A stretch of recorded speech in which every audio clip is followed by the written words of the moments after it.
Bonjour à tous, aujourd'hui j'ai décidé de vous parler d'un livre que j'ai beaucoup aimé qui s'appelle La Déclaration, qui a été écrit par Jemma Mallet, qui est une auteure anglaise, donc c'est une traduction.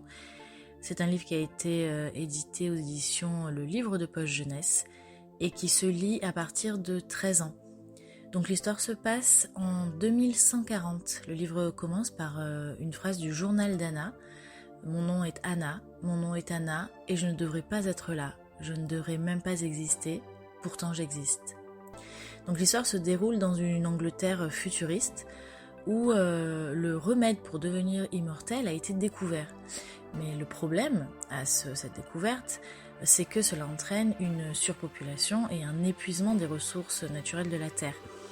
Pour remédier à cela, le gouvernement a promulgué une loi, donc la Déclaration, qui donne son titre au roman. Il est désormais interdit de faire des enfants, à moins que l'un des deux parents devienne un affranchi, c'est-à-dire qu'ils ne prennent plus le traitement de longévité et qu'ils redeviennent mortels, donc une vie pour une vie. Mais des voix s'élèvent contre cette loi qui est jugée injuste et insensée puisqu'elle prive l'humanité du renouveau de la jeunesse.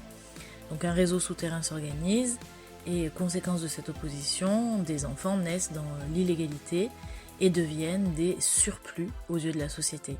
Ils sont traqués par des rabatteurs, ils sont arrachés à leurs parents et ils sont éduqués entre guillemets dans des foyers où on leur apprend qu'ils ne méritent pas de vivre, qu'ils ont une faute à racheter, où on leur enseigne à la dure à être de parfaits serviteurs pour les légaux.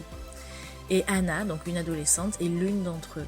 Elle est retenue au foyer de Grange Hall et elle se soumet donc à l'endoctrinement qu'elle subit, trouvant un peu de répit dans l'écriture de son journal.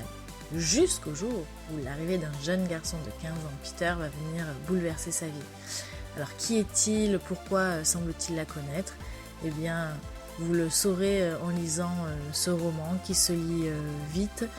C'est une histoire pleine de suspense, pleine de rebondissements. C'est une histoire bouleversante qui m'a beaucoup touchée et qui fait beaucoup réfléchir aussi sur les dérives de la science et sur les potentielles dérives totalitaires de toute société. Voilà, n'hésitez pas à me dire dans les commentaires si vous avez aimé le livre. À bientôt!